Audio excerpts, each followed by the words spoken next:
सहायक पाचन अंग। यह विभिन्न प्रकार के सहायक पाचन अंगों और उनके कार्यों के बारे में बताता है।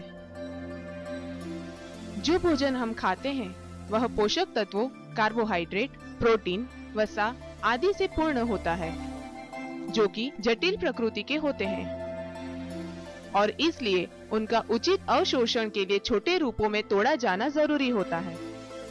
इस प्रक्रिया में एक विशेष तंत्र शामिल होता है जिसे पाचन तंत्र के रूप में जाना जाता है। पाचन तंत्र मुख गुहा से प्रारंभ होता है, जिसमें भोजन चबाने की प्रक्रिया के लिए दांतों का एक सेट होता है।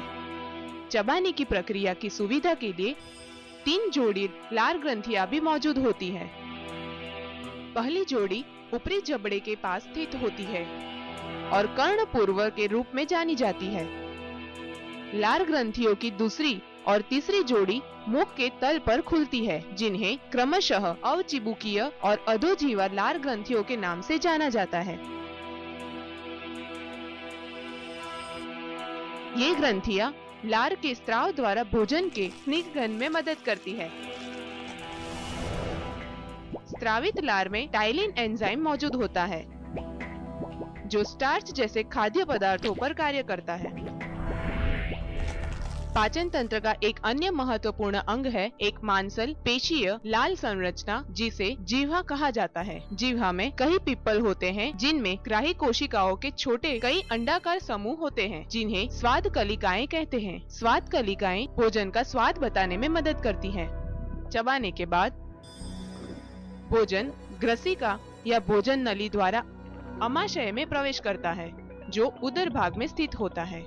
आमाशय आंशिक रूप से एक बड़े लाल भूरे रंग वाली संरचना, जिसे यकृत कहा जाता है, के पीछे छुपा हुआ देखा जाता है। यकृत के साथ जुड़ी हुई छोटी सी थैली जैसी संरचना होती है, जिसे पित्ताशय के रूप में जाना जाता है। यह एक नलिका, जिसे मूल यकृतीय नलिका कहा जाता है।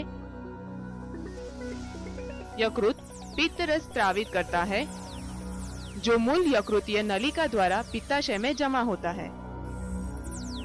बाद में पित्ताशय मूल पित्त वाहिनी के माध्यम से पित्त स्रावित करता है। यहाँ यह आमाशय से आए वसा के साथ मिल जाता है।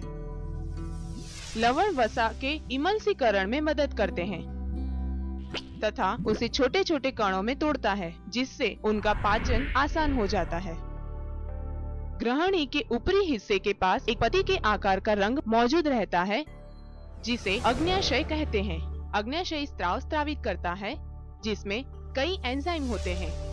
अग्न्याशयी स्राव ग्रहणी में प्रवेश करता है और भोजन के पाचन में मदद करता है। इस प्रकार पाचन में सहायक लार ग्रंथियां, यकृत और अग्न्याशय आदि सहायक पाचन अंग है। परजीवी जानवर।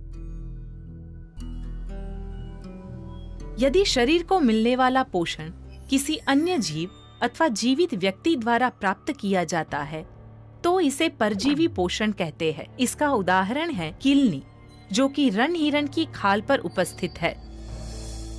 मानव शरीर कई एक कोशिकीय तथा बहुकोशिकीय जीवाश्मों का एक घर है।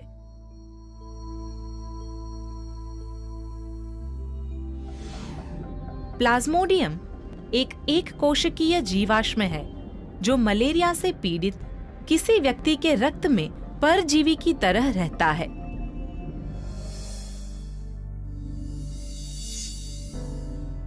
एंट अमीबा हिस्टोलिटिका एक परजीवी प्रोटोजोमा होता है, जो अमीबी पेचिश का कारण होता है।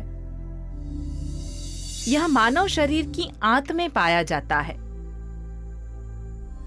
टैपवर्म यानी फीता कृमि एक चपटा कृमि होता है, जो मानव की आंत में पाया जाता है। प्रकृति में पाया जाने वाला यह परजीवी मानव शरीर में तब घुसता है जब वह कुछ दूषित पदार्थ खाता अथवा पीता है। मेजबान के खाए भोजन पर पोषण करने वाला यह परजीवी आंत संबंधी संक्रमण जैसे टेनियासिस का कारण बनता है।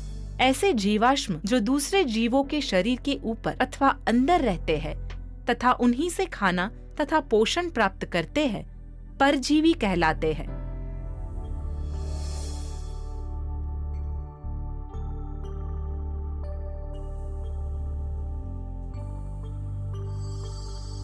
मानव शरीर में ऐसे कई परजीवी पाए जाते हैं, जैसे गोलकृमि। यह गोलकृमि मानव की आंत में खाने के कणों के साथ मुक्त रूप से घूमते हैं।